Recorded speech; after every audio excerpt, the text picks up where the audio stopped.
Hai, Assalamualaikum warahmatullahi wabarakatuh. Bismillahirrahmanirrahim.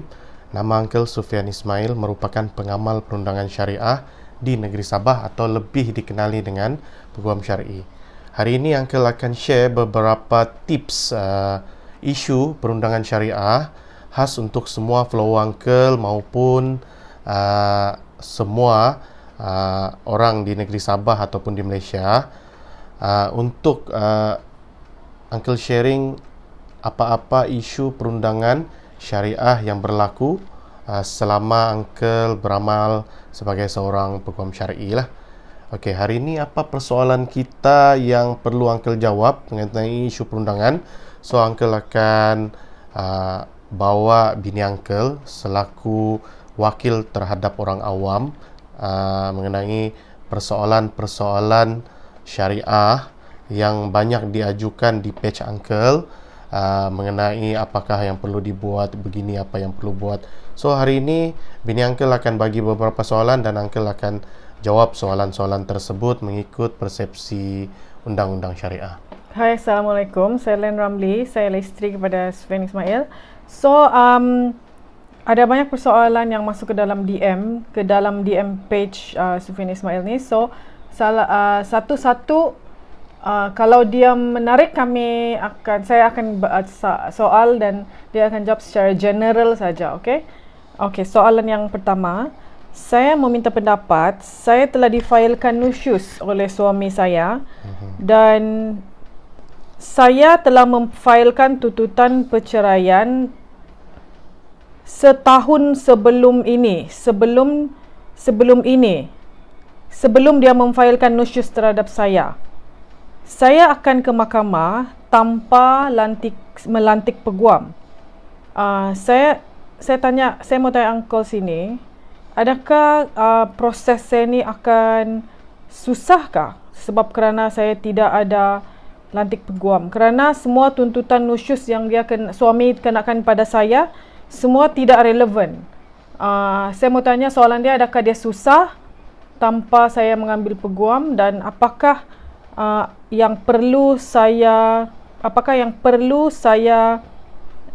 expect lah, perlu saya jangka akan berlaku bila saya hadir ke mahkamah kerana kes ini tanpa peguam.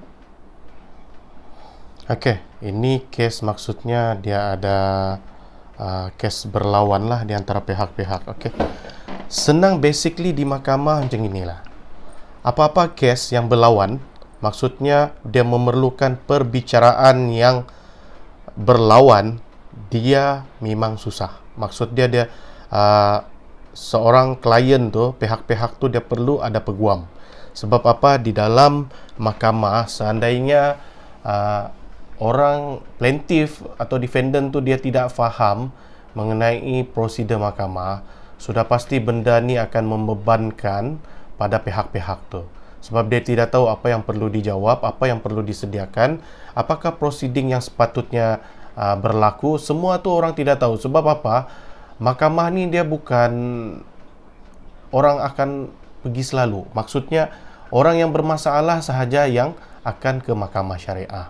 Maksudnya kalau kamu ni berlawan di mahkamah, Uncle advise kamu perlu ada peguam. Tapi seandainya kamu membuat satu tuntutan di mahkamah tanpa berlawan, kamu tidak perlu ada peguam pun tidak masalah. Contoh, kamu ni mahu bercerai, tapi suami dan isteri tu setuju bercerai.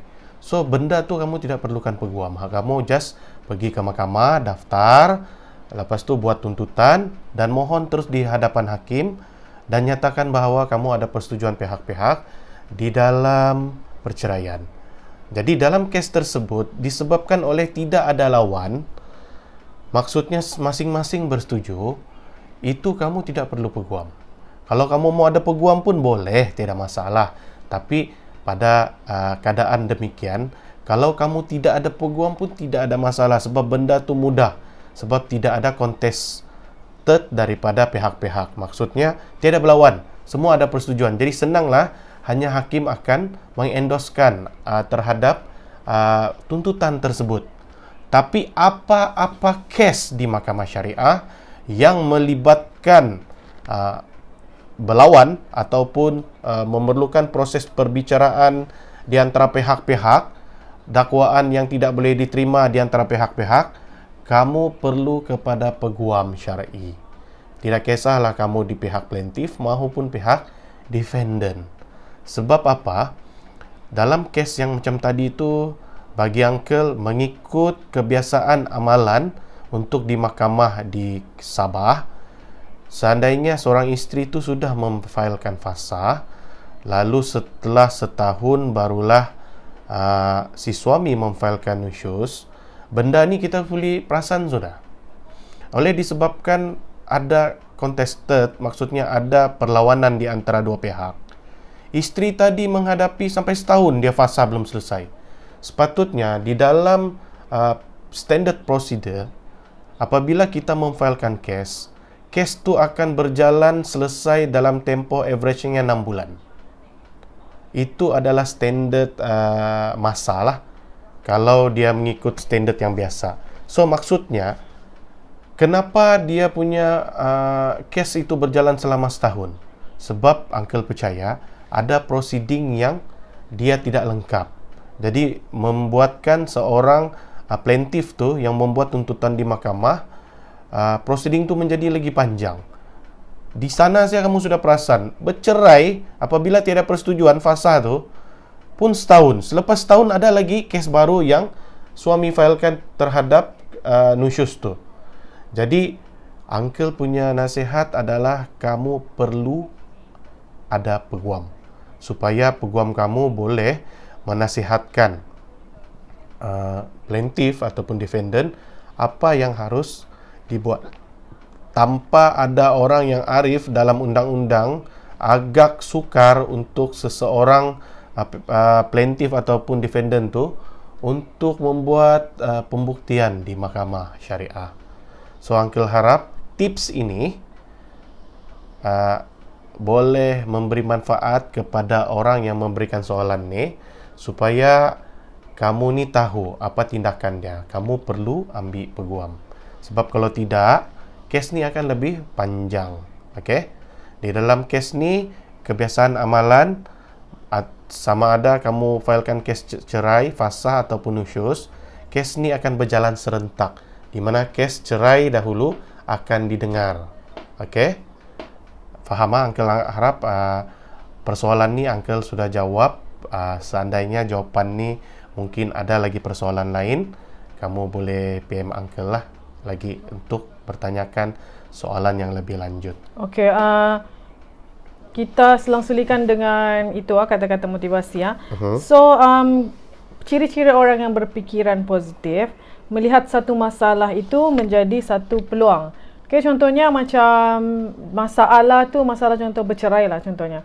Bercerai, berpisah kan. Suami dan isteri berpisah. So, dulu suami yang selalu bagi duit lah, bagi nafkah apa semua. Suami yang memberi belanja kepada semua benda lah, anak apa semua kan. So, tengah-tengah tu ada berlakunya perceraian contohnya.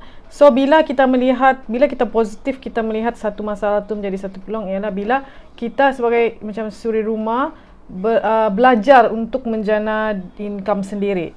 Contohnya mungkin for starting menjual air COD di kawasan perumahan kan. Jadi bila dia menjadi satu tabiat, satu hari ke hari kedua, ke minggu kedua, bulan kedua, akhirnya ada modal yang terkumpul di situ. Jadi bila kita berfikiran positif, kita nampak satu masalah tu menjadi satu peluang. Itulah cara orang yang positif berfikir. Dalam yang macam situasi yang saya cakap tadi itu, seorang suri rumah yang mungkin ada masalah dengan suami dia, mungkin suami dia berpoligami, dia tidak setuju, so dia minta untuk diceraikan, tapi dia tiada income. So bila dia tengok ini sebagai satu peluang, di sanalah dia boleh dapat memajukan diri dia sendiri. Mungkin dia hanya menjual COD di kawasan rumah dia untuk tahun pertama, tahun kedua mungkin dia akan COD seluruh Sabah. So di sana income dia akan lebih dan lebih dan lebih. Dia tidak akan terjadi bila dia masih dengan suami dia yang masih mengharap income, mengharap nafkah daripada suami dia. So disitulah bila kita nampak tu satu masalah menjadi satu peluang. Betul ke Lai? Betul. Sebab benda yang bini uncle cakap ni bukan saja disebabkan oleh suami yang mungkin tidak bagi nafkah. Benda ni kita boleh juga fikirkan seandainya berlaku kematian. Betul. Sekurang-kurangnya isteri tu dia tidaklah orang cakap blank atau black out terus terhadap apa yang perlu dibuat untuk menyara atau untuk kesinambungan hidup keluarga dia. Jadi dalam poin ini, objektif utama dia adalah seorang isteri tu perlu ada pendapatan sendiri. Sama ada kamu melalui perniagaan ataupun pekerjaan. Kamu pilihlah. Bagi seorang suri rumah, Mungkin itu yang berpendidikan sesuai lah untuk ada pekerjaan. jadi pekerjaan yang profesional.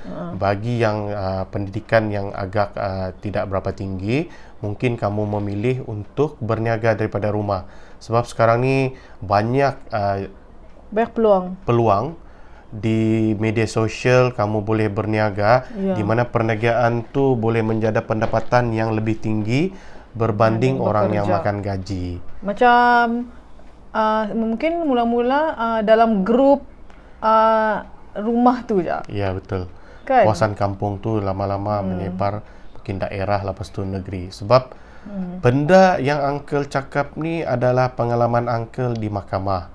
Apabila berlakunya perceraian ataupun berlakunya kematian, seorang isteri tu dia akan rasa beban yang amat tinggi. Maksudnya dia tidak tahu apa mau buat. Bayangkanlah seorang isteri tu, dia ni anak yatim piatu, tiada siapa-siapa, yang cuma dia ada anak, tiba-tiba berlaku kematian ataupun Ramai berlaku lagi anak. perceraian, di mana ramai lagi anak. Belajar tiada, kerja tiada. Jadi benda ni akan menjadi beban, stres terhadap seorang wanita yang bergelar ibu tunggal ataupun balu tu sendiri. Jadi sebelum benda ni terjadi terhadap kamu, adalah lebih baik kita membuat satu persediaan untuk berhijrah daripada yang tidak ada berpendapatan menjana pendapatan sendiri. InsyaAllah kamu ni semua ada talent. Sebagai seorang wanita atau ibu, kamu semua pandai ke dapur. Jadi maksudnya buatlah satu perniagaan tu, tidak semestinya melalui makanan COD. Mungkin boleh buat benda-benda jadi dropship, jual baju kah, jual lipstick kah. Ya, benda-benda yang remeh. Kamu nampak macam kecil pendapatan dia. Tapi itulah besar modal. Ya. Kalau dropship ni kan dia modal, dia tidak modal tapi untung dia sikit. Tapi kalau masak, untung dia memang besar. Mustahil lah kan dapat nasi goreng kah. Kamu memilihlah untuk menjana pendapatan. Okay, cuba dulu. Kita next to the next question lah kan. Soalan yang seterusnya. Assalamualaikum, saya mau tanya, cukupkah nafkah untuk 2 orang anak 200 sebulan? Okey. Sebab soalan ini basic, dia punya persoalan ni terlalu umum. Sebab apa? Nafkah setiap anak, setiap keluarga ni dia berbeza-beza. Uncle bagi contoh macam inilah. Seorang anak daripada golongan B40, dia tidak akan sama perbelanjaannya kepada golongan M40. Mungkin Uncle cakap B40, M40 ni kurang lagi jelas. Okey, Uncle bagi beginilah.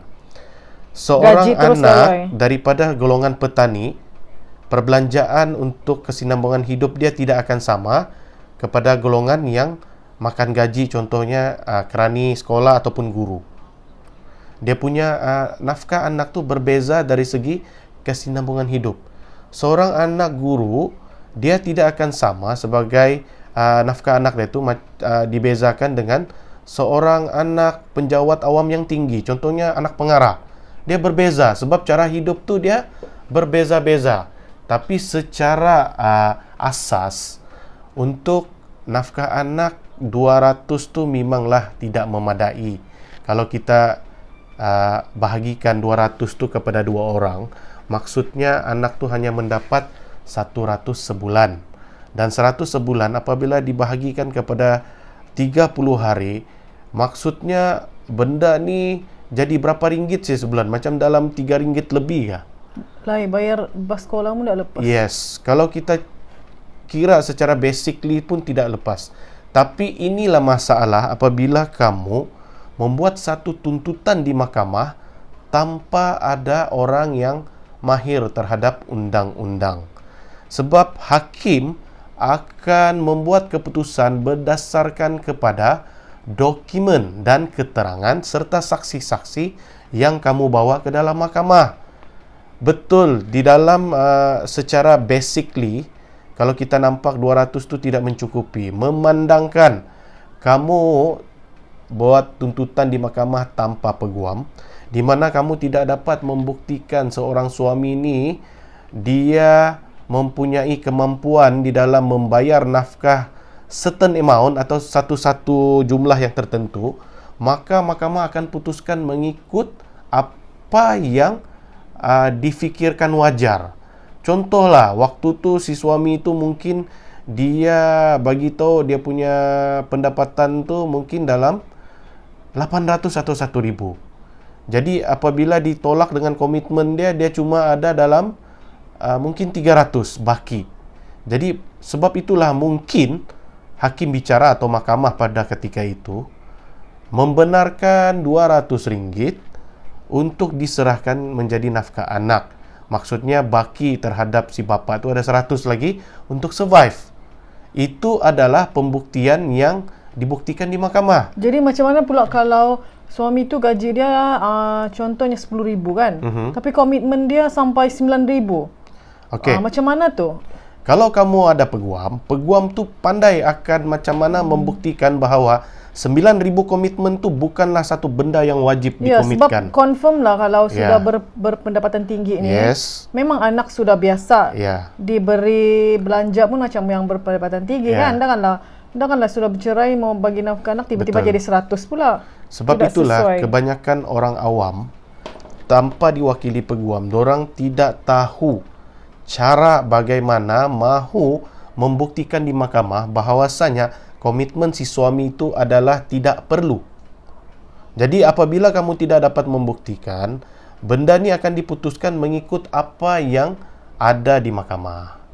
Jadi di dalam kamu memfailkan nafkah anak ataupun apa-apa nafkah, Uncle sarankan kamu supaya mendapatkan hikmat seorang peguam, supaya kamu mendapat keadilan dan hak yang sewajarnya.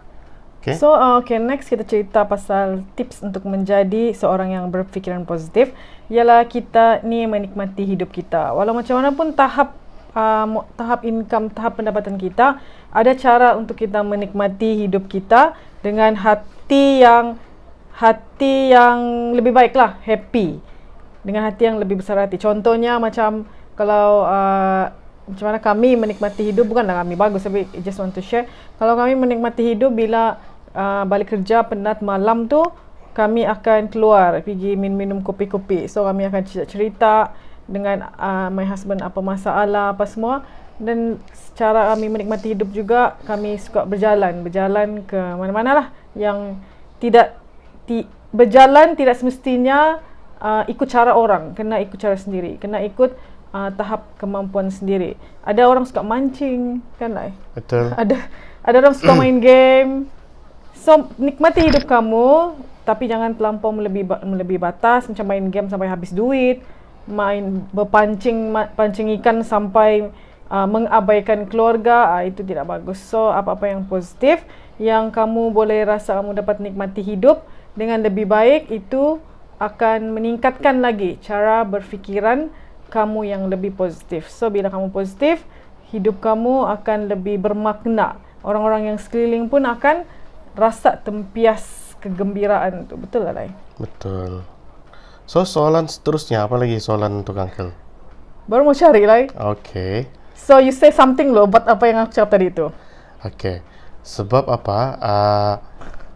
Di dalam kehidupan kita ni, kita ada banyak cara mengikut kesesuaian pasangan tu, macam mana dia mau menikmati hidup.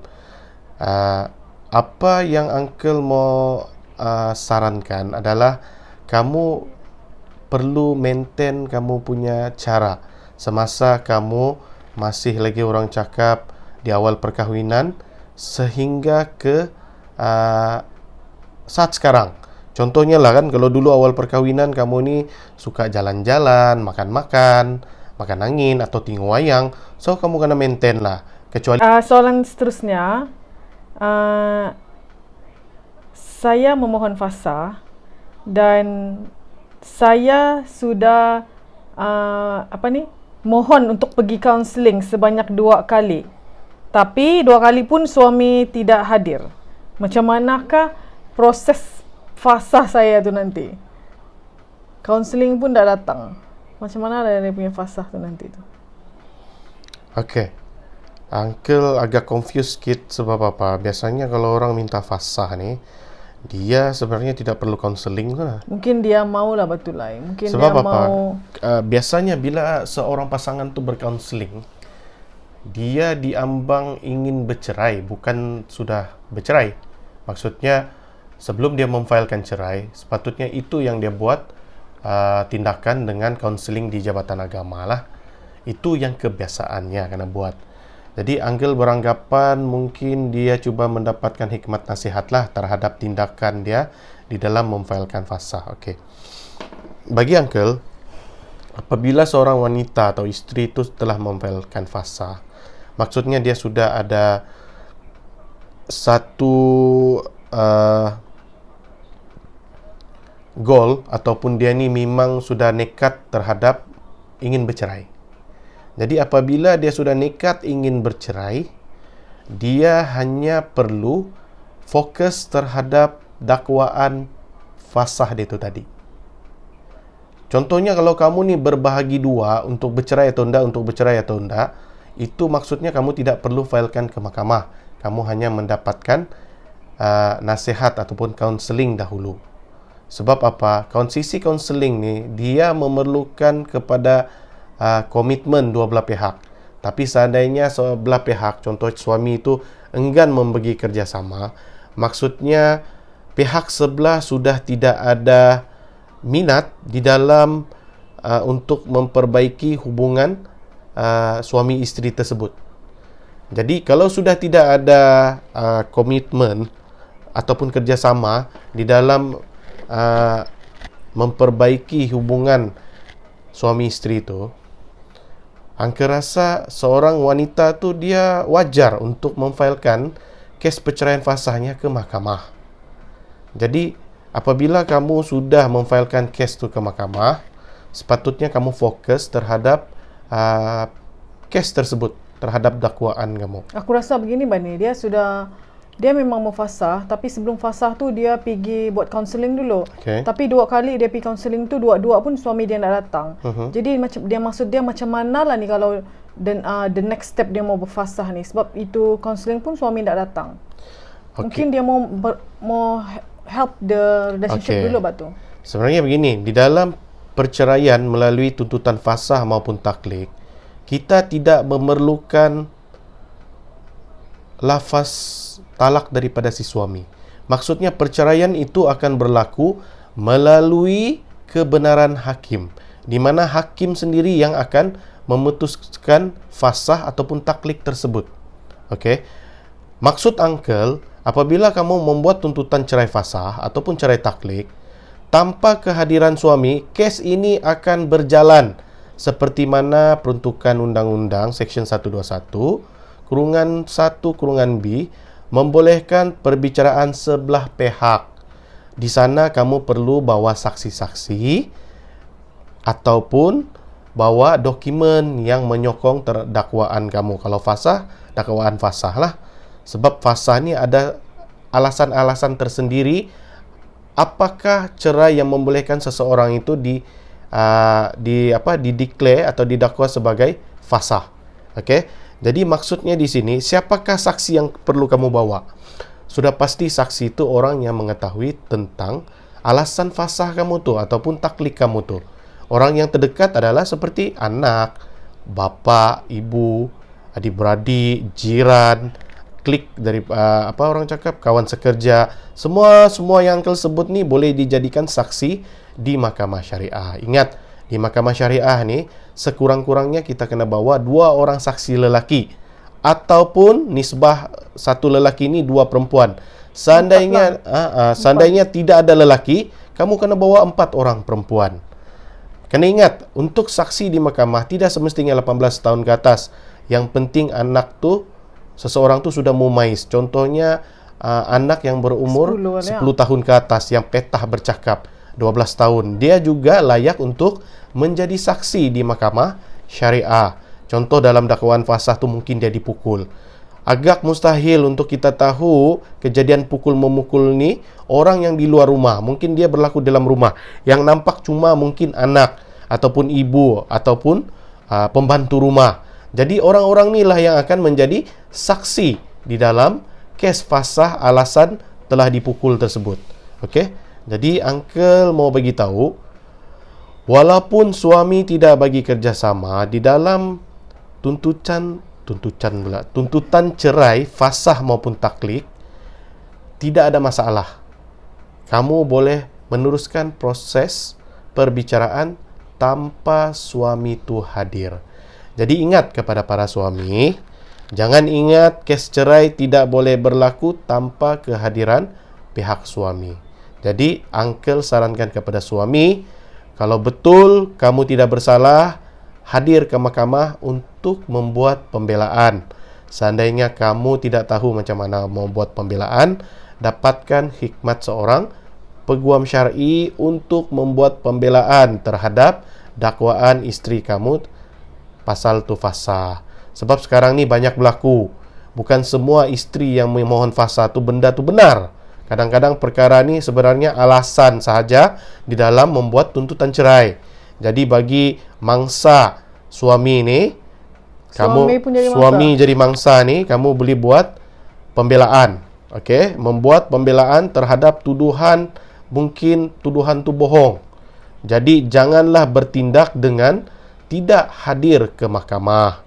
Sebab apa, ingat, ada certain hakim, dia boleh mensabitkan kamu untuk dakwaan menghina mahkamah dengan kamu ditangkap, waran tangkap bagi hadir ke mahkamah.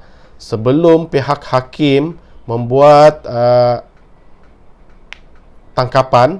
arahan tangkapan untuk kamu hadir ke mahkamah, adalah lebih baik kamu menghormati mahkamah dengan menghadirkan diri untuk membuat pembelaan. So, tips seterusnya untuk menjadi lebih positif ialah mempunyai fikiran yang terbuka untuk menerima saranan atau idea. Contohnya dalam rumah tangga, suami ataupun isteri, ibu bapa lah, tiada masalah pun untuk menerima cadangan daripada anak. Walaupun anak tu kecil, mungkin dia ada cadangan yang lebih bernas, lebih baik. Contohnya macam mungkin Pak, dia cakap hari ni kita boleh pergi taman yang satu tu Pak, dia cakap. Mungkin contoh lah, kamu selalu pergi taman yang di hujung. Jadi hari ni dia bilang, Pak, kita pergi je taman yang di sini. Jadi oleh kerana kamu terlampau biasa sudah yang pergi sana, mungkin kamu boleh mancing sana kah, kamu boleh jogging sana kah. So kamu nak mau terima saranan anak tu, mau pergi yang di sini. So sekali-sekala kalau ingin menjadi seorang yang lebih positif, saranan dan idea tu mungkin daripada anak sekalipun kita boleh dengar. Itu kan tak lain. Ya, maksudnya kita bagilah peluang untuk anak tu memberikan pendapat. Sedangkan pada zaman Nabi pun, Nabi sendiri mendengar pendapat daripada cucu baginda.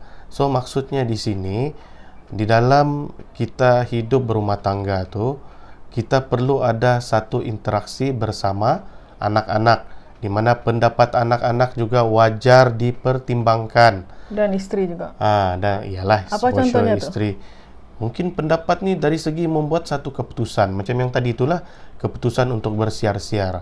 Bagi anak yang mungkin anak ni dia sudah nampak ataupun dia sudah melihat di media massa ataupun dia dengar daripada kawan-kawan, mungkin taman ni lebih menyeronokkan kah, dia perlukan satu environment yang baru kah.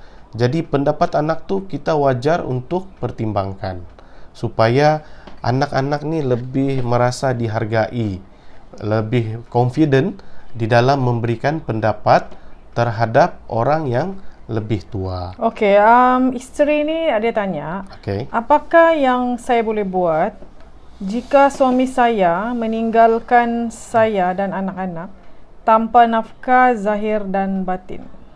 Apa yang saya boleh buat? Apakah tindakan yang boleh saya buat? Okey.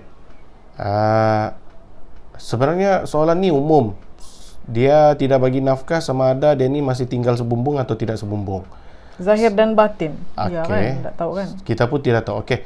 Basically seorang suami isteri atau seorang isteri ni di dalam tempoh perkahwinan dia juga layak untuk membuat tuntutan nafkah anak ataupun nafkah isteri. Ini basic.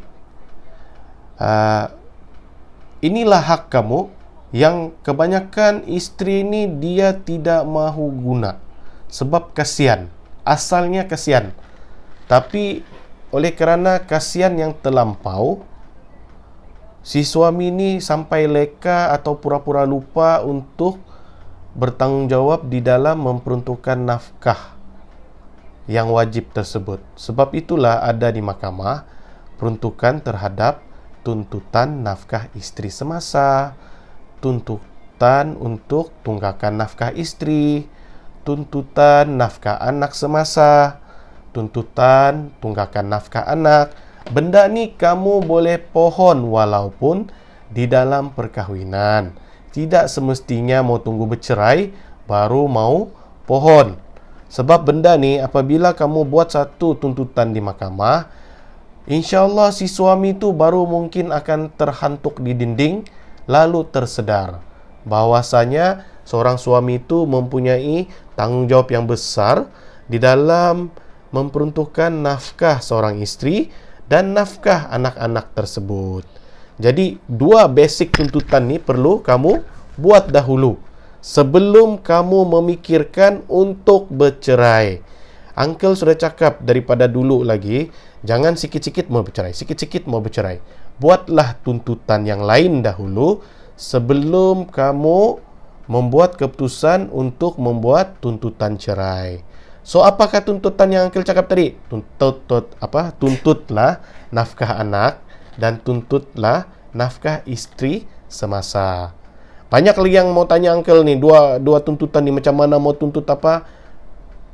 Paling senang dapatkan peguam. Tidak mau dapatkan peguam? E-book lah dulu. Boleh filekan sendiri. So kalau mau lebih detail pasal tuntutan-tuntutan ni, boleh dapatkan e-book daripada Uncle secara secara gratis, secara free, secara percuma daripada Uncle mengenai 9 tuntutan selepas bercerai. Walaupun Uncle tulis e-book tu selepas bercerai, ada tuntutan-tuntutan tu yang boleh dituntut dalam tempoh perkahwinan. So kamu boleh baca dulu tu, cuba fahami, tidak faham boleh PM Uncle.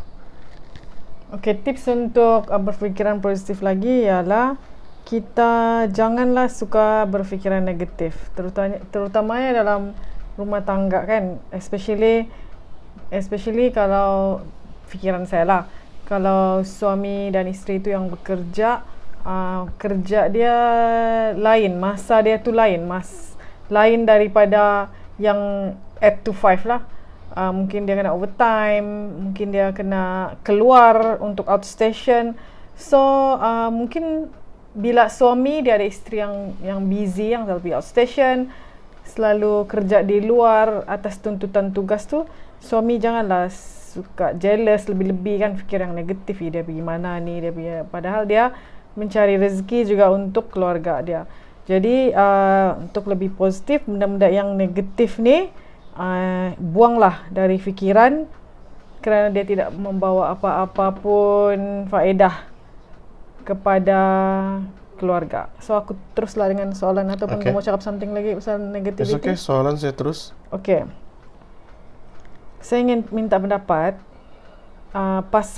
bila pasangan bercerai, adakah isteri mempunyai hak ke atas harta sepanjang menjadi suami isteri?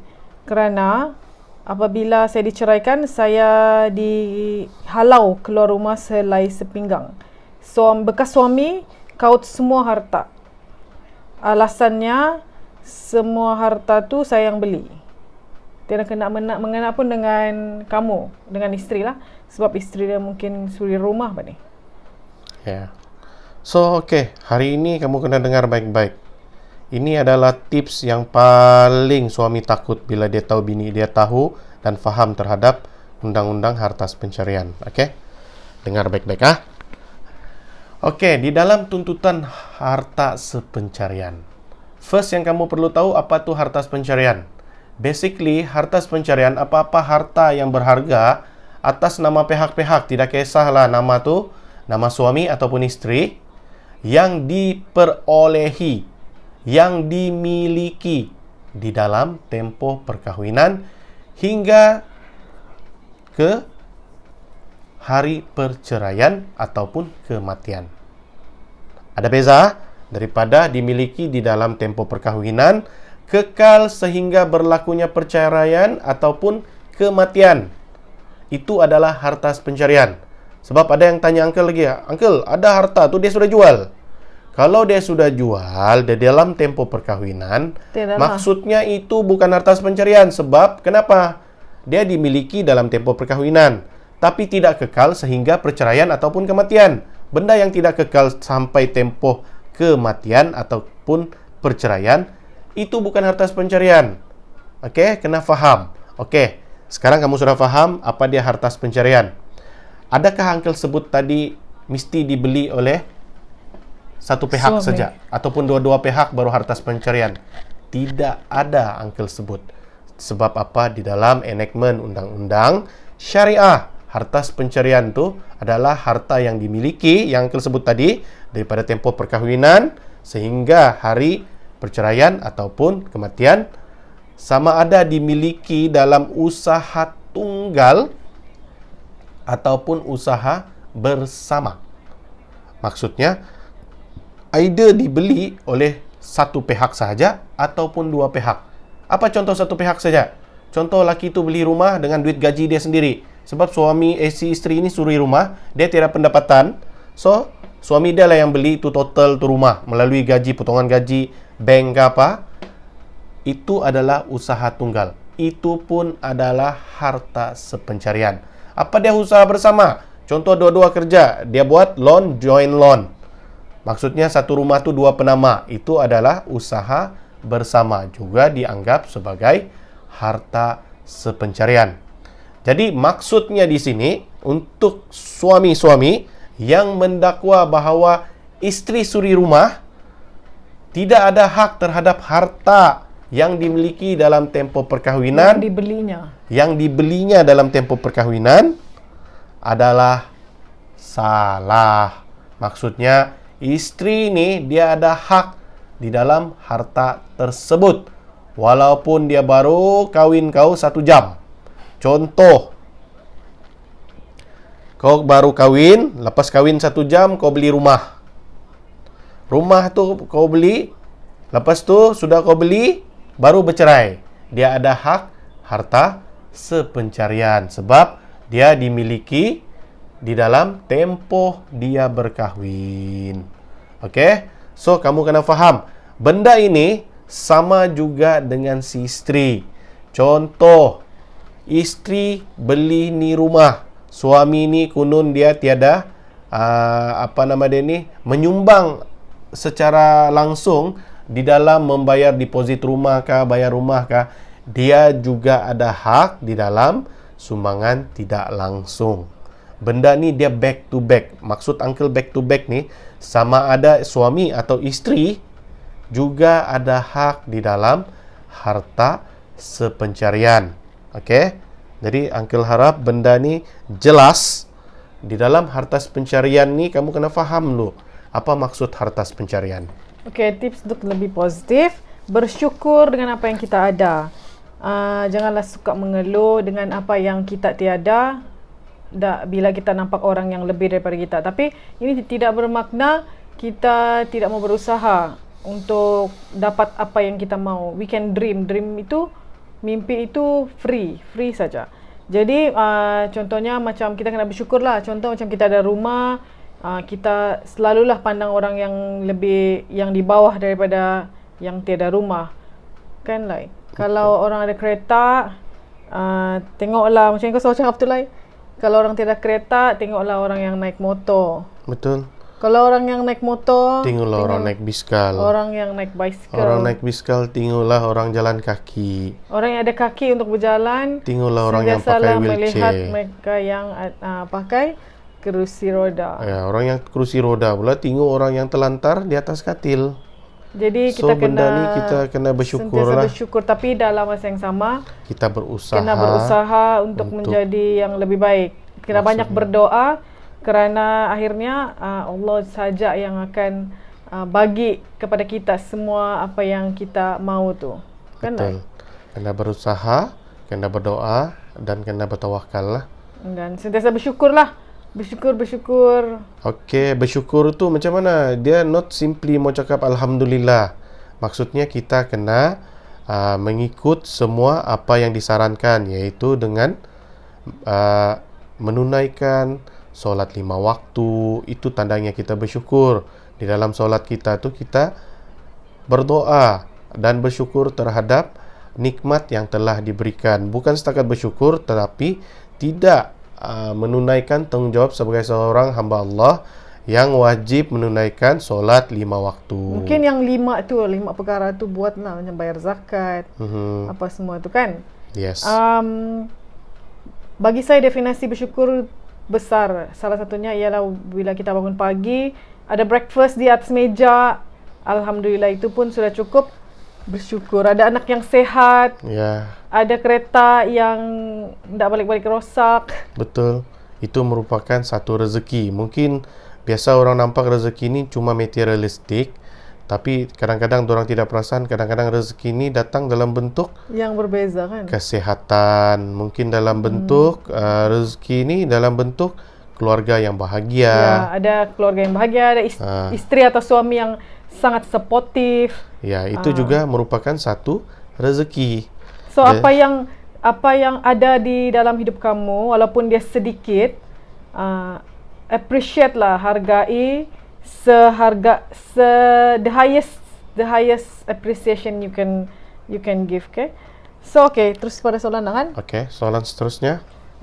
Bekas isteri saya menceroboh dan melarikan geran rumah, melarikan geran kereta saya dan surat beranak motor. Boleh tak? Bolehkah saya membuat report polis? Pertama. Kedua, bila saya call atau WhatsApp dia tidak. Bila saya call dan WhatsApp dia block saya. Dia block semua family yang saya boleh call pun dia block. Bila saya buat report polis suruh saya bincang dengan bekas isteri baik-baik. Untuk pengetahuan, saya sudah memohon untuk tuntutan harta pencarian yang sedang berjalan di mahkamah. Tindakan tu memang betul. Sebab apa? Pertama kita mesti mau tahu dulu, yang dia sebut harta-harta tadi itu adakah dia harta pencarian. Seandainya itu merupakan harta pencarian, pastikan dulu harta pencarian tu diselesaikan. Sebab sebenarnya geran-geran apa semua ni kamu boleh buat report polis hilang. Sebab hilang daripada pemilikan kamu, dan kamu boleh mohon untuk cetakan semula. Tapi seandainya benda ini tidak dapat diteruskan, maka kamu boleh mohon mahkamah untuk safina dokumen tersebut, supaya dokumen tersebut diserahkan kepada pihak mahkamah. Sebab apa? Di dalam kita membuat tuntutan di mahkamah, harta sepencarian ini sepatutnya diserahkan dokumen original tu di mahkamah. Jadi mohon juga mahkamah supaya mahkamah yang pegang dokumen original tersebut dan diserahkan kepada siapa yang sepatutnya memegang dokumen tersebut. Sebab uncle percaya di dalam tuntutan harta pencarian, di mana portion isteri itu sewajarnya dibayar. Seandainya mahkamah telah menetapkan berapakah nilai portion, yang sepatutnya bekas isteri itu miliki. Okey, jadi benda ni perlu diselesaikan secara harmoni supaya kes di dalam merampas dokumen-dokumen harta ni berulang kembali. Sebab apa? Memang dalam undang-undang si isteri ada hak, tapi adalah tidak wajar seseorang isteri itu merampas dokumen yang bukan 100% miliknya. Tapi benda ni pernah berlaku. Uncle pun pernah handle kes macam gini, di mana kes ni melibatkan geran tanah yang telah dirampas lah oleh bekas isteri kan. Jadi benda macam gini diselesaikan melalui mahkamah, di mana kita akan tunggu apakah keputusan mahkamah, berapakah portion yang sepatutnya isteri itu miliki, dan kita settlekan dahulu, barulah kita mohon mahkamah untuk kita dapat semula geran kita tu. Tapi sebelum tu bekas isteri tu ada hak ke tu untuk stay in the house ke apakah? Kalau ikut benda tu dia tidak hak lah untuk stay. Sebab apa? Benda ni belum diputuskan oleh mahkamah. Tapi ada perbincangan boleh kan? Asalkan ada perbincangan itu bolehlah. Tapi sepatutnya kita menghormatilah, sebab harta ini belum pun dideklar berapa persen yang kita punya. Jadi apa yang sepatutnya dilakukan adalah menyelesaikan isu hartas pencarian itu dengan segera. Seandainya sudah mendapat perintah mahkamah, portion masing-masing di antara suami dan isteri itu selesaikan. Lepas tu baru ambil dokumen original tersebut, dan diharapkan pihak-pihak menghormati terhadap keputusan mahkamah. Jangan lagi menceroboh harta yang telah diperintahkan oleh mahkamah syariah tersebut. Okay, tips untuk menjadi seorang yang lebih positif ialah selalulah menggunakan bahasa yang positif. Contohnya kalau panggil bini tu kan, panggillah yang bagus-bagus kan. Janganlah kau panggil gumuk. Kau jangan panggil bulat. Begitu, panggillah sayang ke. Anak pun janganlah dipanggil yang tak bagus macam monyet begitu. Bodoh jok kau ni. Panggillah hai anak soleh ke, hai cute girl ke. Menggunakan bahasa-bahasa yang positif. Contohnya bila ada masalah tu selalulah berfikiran yang masalah tu akan dapat diselesaikan. Jangan selalu fikir yang matilah kita. Padahal masalah dia tiada telur je pun di rumah contohnya. Tiada telur pun boleh mati. Kan? Kalau fikir yang macam mana mau selesaikan, senang je cara dia tu. Mau pergi kedai je lah beli kan. Kalau orang yang tak positif, benda kecil pun dia akan jadikan isu besar. Tak dapat call 10 kali, tak dapat call pun macam-macam sudah dia fikir yang tak bagus. Itu orang yang negatif. Betul kan tak lain? Betul. Okey, kita teruslah pada soalan. Okey, saya ialah isteri yang sudah diceraikan. Saya berkahwin lagi yang baru. Okey. Saya tahu ada nafkah-nafkah yang boleh saya tuntut. Contohnya nafkah muta'ah, nafkah isteri tertunggak, nafkah anak-anak. Tapi persoalan ini ialah adakah tuntutan ini semua akan terbatal jika saya sudah berkahwin semula? Okey. Untuk persoalan tersebut, sebenarnya di dalam tuntutan nafkah tertunggak ataupun muta'ah, dia tidak akan terbatal biarpun kahwin lagi baru.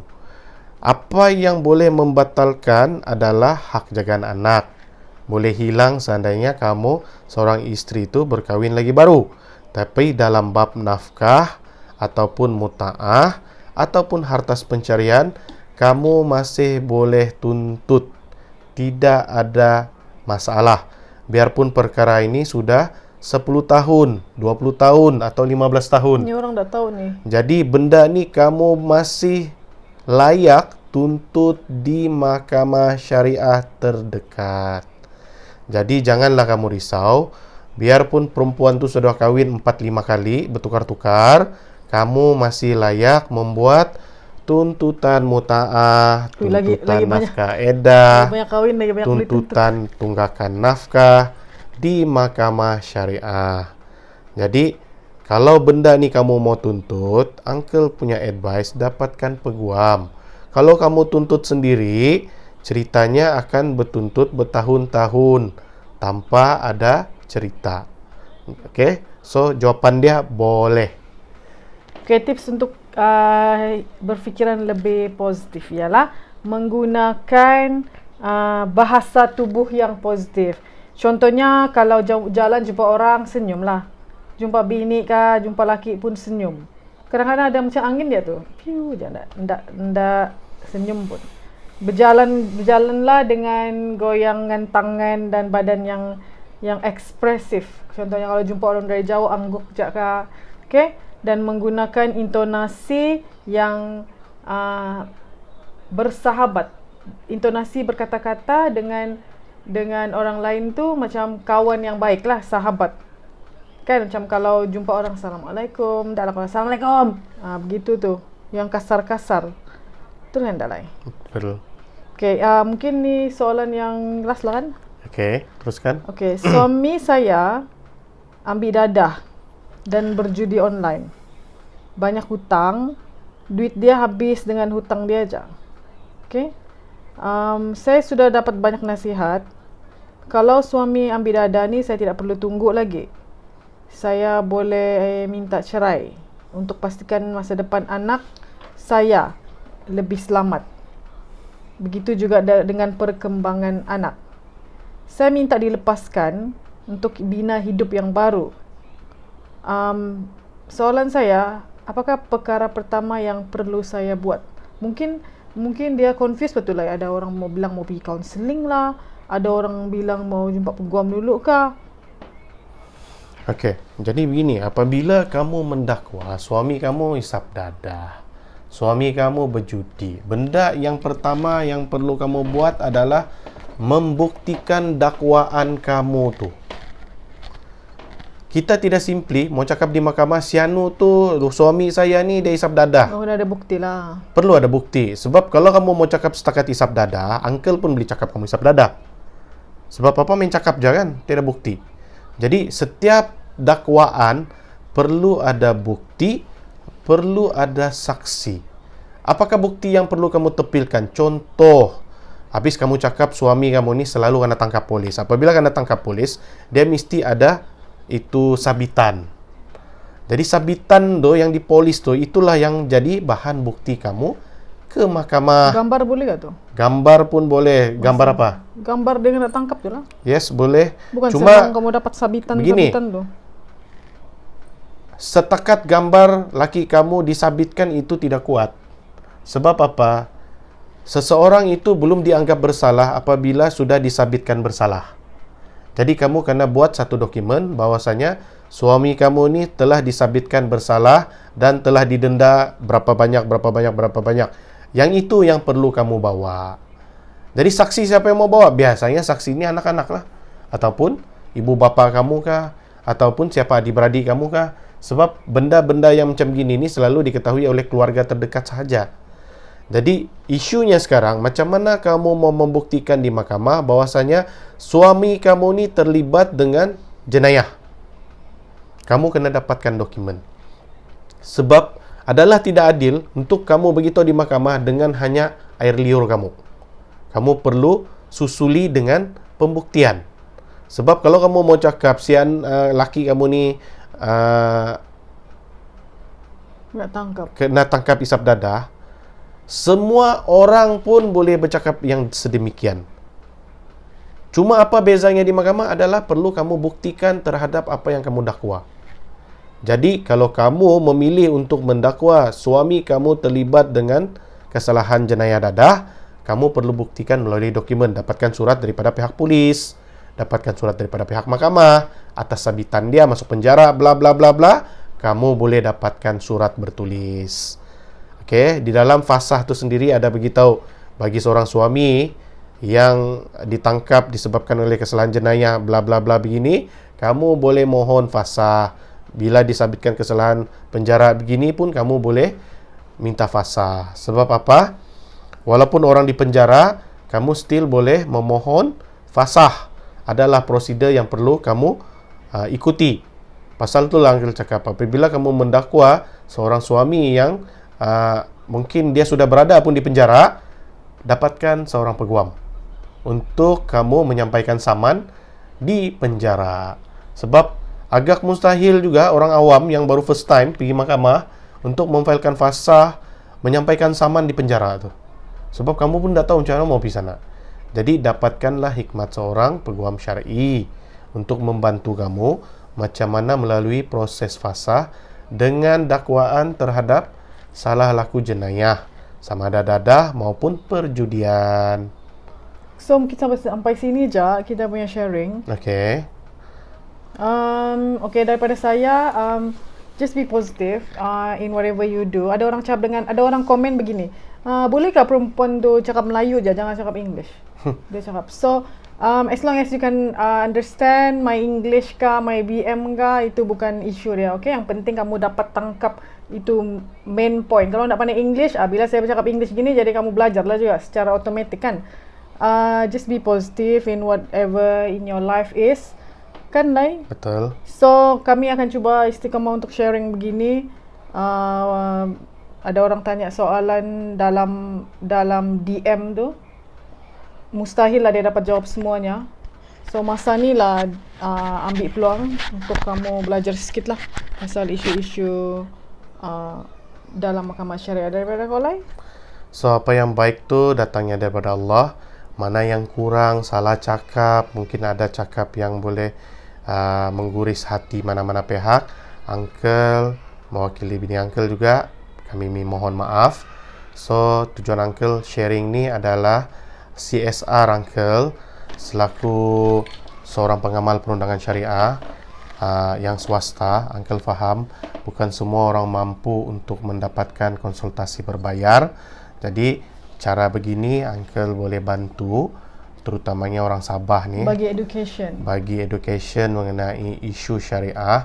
Banyak yang keliru, banyak yang kurang faham. So melalui medium Facebook ni Uncle gunakan untuk membantu semua follower Uncle yang betul-betul mahu faham hak wanita ataupun isteri di melalui undang-undang syariah itu sendiri.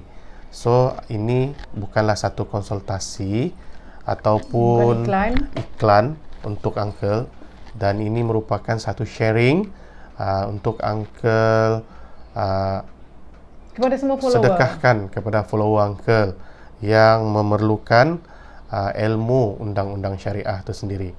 So, Uncle harap tidak disalah ertikan dan doakan Uncle dengan bini Uncle supaya kami dan sentiasa istiqomah. So, okay lah, ada yang baik itu semua daripada Allah kan? So, Uncle ucapkan dan akhiri sesi pada kali ini dengan wabillahi taufik wal hidayah. Assalamualaikum warahmatullahi wabarakatuh. Assalamualaikum, bye.